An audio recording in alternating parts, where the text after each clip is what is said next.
Coping with an abandoned ship emergency is a contingency every vessel must prepare for. Vessels can sink or capsize with terrifying speed. The combination of an immersion suit and an inflatable life raft makes your chances of surviving an abandoned ship emergency today far greater than ever before. But merely having the equipment aboard is no guarantee that you'll survive. You've got to know how to use it. As part of your preparation, read the instructions provided by the manufacturers of your survival equipment. Try to anticipate the circumstances that you could someday face and visualize your responses. The more you've thought about survival procedures in advance and the better you know your equipment, the better the chance you'll put it to the best use in a real emergency. Once you've devised contingency plans that are adequate for your vessel, you've got to provide the crew with enough information and training to enable them to act quickly and instinctively in an emergency. The alternative to adequate preparation is panic. You can use books and videotapes like this one to help in crew preparation, and there may be survival courses in your area. Contact your equipment vendor or the Coast Guard for advice.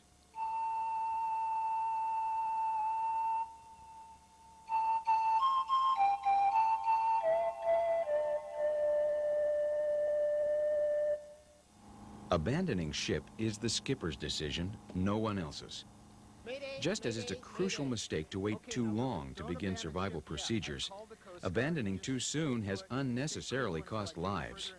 Your boat is the best shelter in all but the most extreme circumstances. And the decision to abandon means that the life raft and the immersion suits have become better shelter than the boat.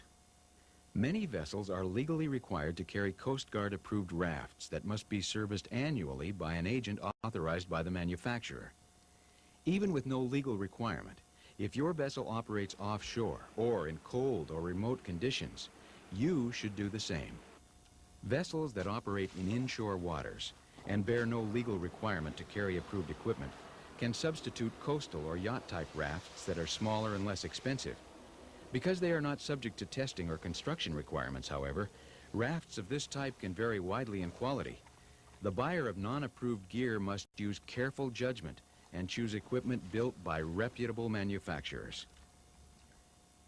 This rescue platform is an example of an even more compact, less expensive type of survival craft that meets the needs of boaters who operate in mild conditions or protected waters.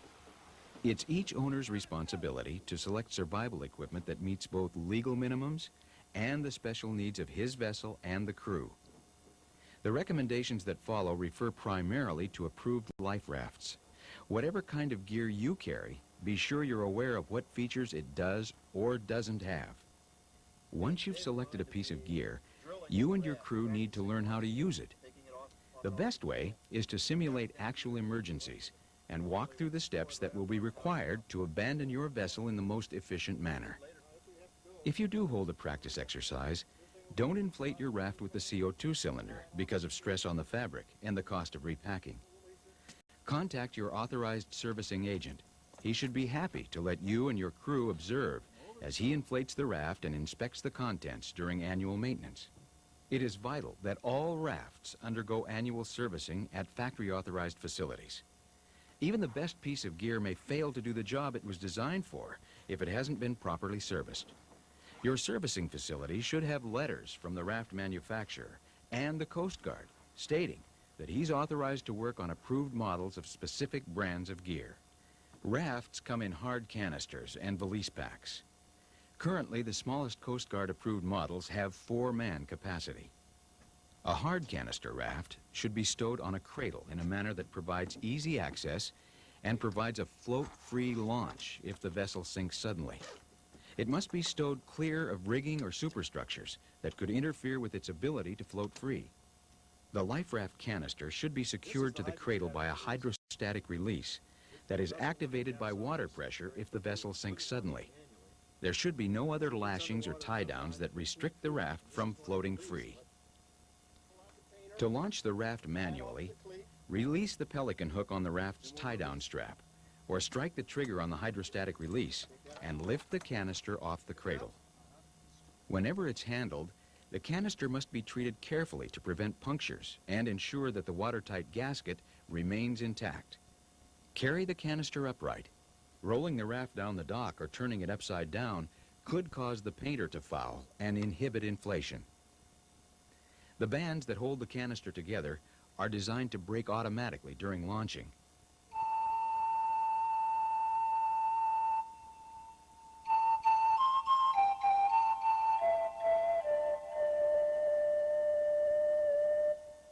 As soon as the canister is installed in the cradle, the painter should be attached to the vessel structure and should remain attached whenever the vessel is at sea. The painter-to-vessel connection includes a weak link designed to break during a float-free launch. Try to launch the raft before the emergency reaches the crisis stage. Many vessels stow the raft on the housetop or in some other out-of-the-way location where it doesn't interfere with normal operations. When it's time to abandon ship, however, it's preferable to launch and board the raft from the lowest point above the water. You need to strike the best available compromise on your boat between what's convenient in terms of stowage and what is workable when it's time to launch the life raft.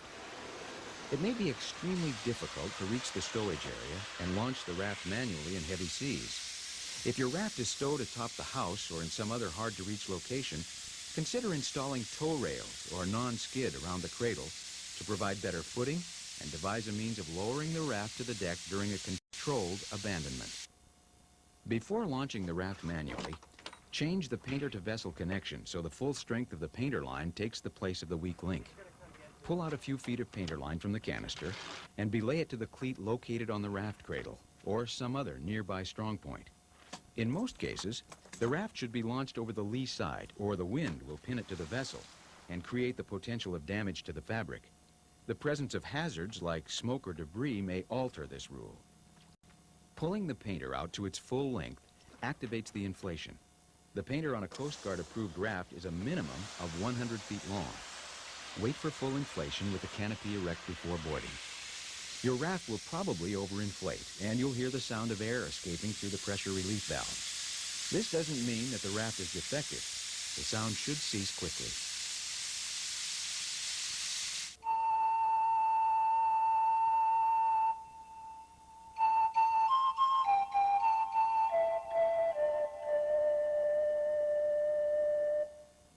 If you can, board the raft directly without getting wet.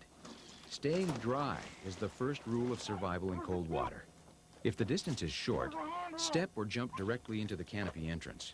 You may be able to use a ladder, net, or line to get yourself close enough to the canopy entrance to board directly. Raft canopies are designed to withstand the impact of people jumping on them from a height of 15 feet. But only attempt to jump onto the canopy as a last resort. If the height is more than a few feet, jumping onto the canopy may cause injury to you or someone inside, or may cause you to bounce overboard and wind up in the water. If you must enter the water, do so as close as possible to the raft and try to hold on to the painter. Without the painter to hold on to, you could be swept beyond the raft. Above all, think before you jump. Jump from the lowest possible point and beware of hazards below you. If the raft is inverted, right it by means of the righting strap on the bottom. Right it from the side with the CO2 cylinder where it says, "Right here." If you right it from the opposite side, the heavy cylinder may knock you out when the raft turns over. As you right the raft, it may land on top of you. Don't panic. You can push an air pocket into the soft bottom of the raft if you get your nose close enough to the fabric. Lie on your back and work your way out hand over hand. If the raft capsizes while you're aboard, stay calm. You can right it from the inside if all the occupants move as a unit. Boarding the raft from the water can be difficult.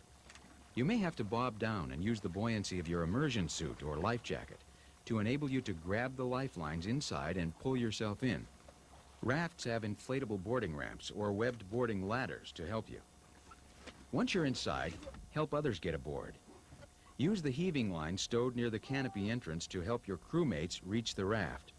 You can slip the heaving ring around your arm to create a lifeline if you have to swim to help another crewman. Don't cut the painter if you don't have to. Your vessel may not sink and you may be able to reboard. If it capsizes without jeopardizing the raft and remains afloat, it will provide a sea anchor that keeps you close to your last reported position and makes it a better search target than the raft. If it sinks in shallow water, you may be able to use it as an anchor that keeps you at your last reported position.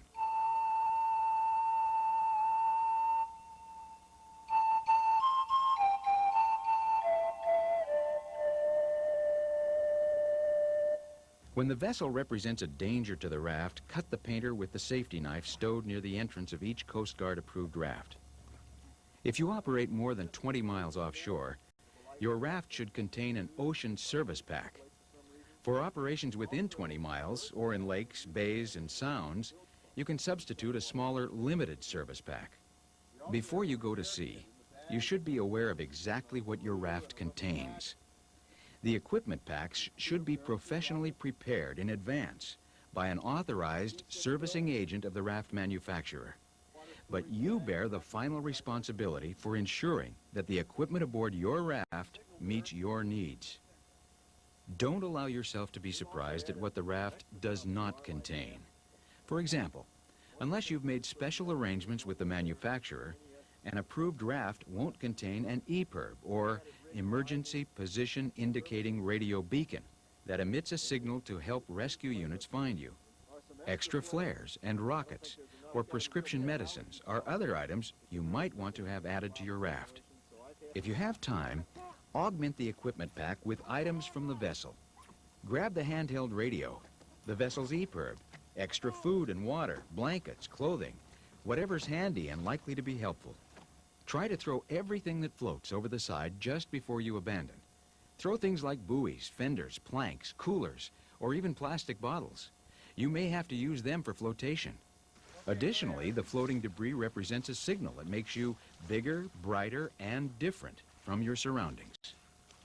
If you have time, tie the debris together. If it doesn't represent a potential source of damage, tie it to the raft.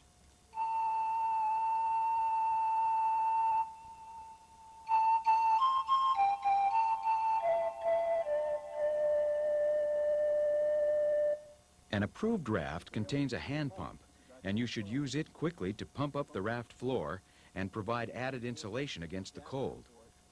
On an approved raft, a drogue or sea anchor should be deployed as the raft inflates.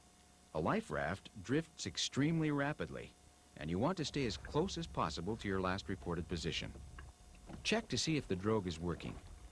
There's a spare in the equipment pack on approved rafts. If you don't have a drogue, try to make one out of a bucket or some other material. The service pack contains seasickness pills. Take them, no matter how strong your stomach is. The pitching and rolling of a raft is likely to make everybody sick. After you've used items from the equipment pack, put them back in the bag and keep the bag tied to the raft. You don't want to lose gear in a capsize. Establish a chain of command and set watches. You need a lookout at the canopy entrance and should assign other crewmen to inspect the raft for damage, to bail or pump out water, to treat injuries, and to inventory equipment. If you're the skipper or leader, boosting morale is a crucial part of your job. Displaying the contents of the equipment pack and any other supplies you've been able to bring aboard is a good way to demonstrate that you have resources. Giving people jobs is another way to focus their minds on surviving, but don't waste their energy. Don't permit a crewman who has panicked to threaten the group morale. If there's more than one raft in the water, tie them together. The rafts will ride better in a heavy sea state and be less likely to capsize. You'll have more resources as a group. Morale will be easier to sustain, and you'll make a bigger search target.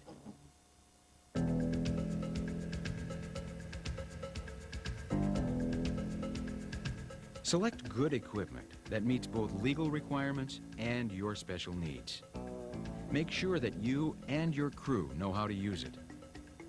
Install the raft carefully so it can be launched either manually or in a float-free manner. Keep the painter securely fastened whenever the vessel is at sea. Launch the raft before the emergency reaches the crisis stage. Throw everything that floats overboard before you abandon ship. Grab extra emergency supplies.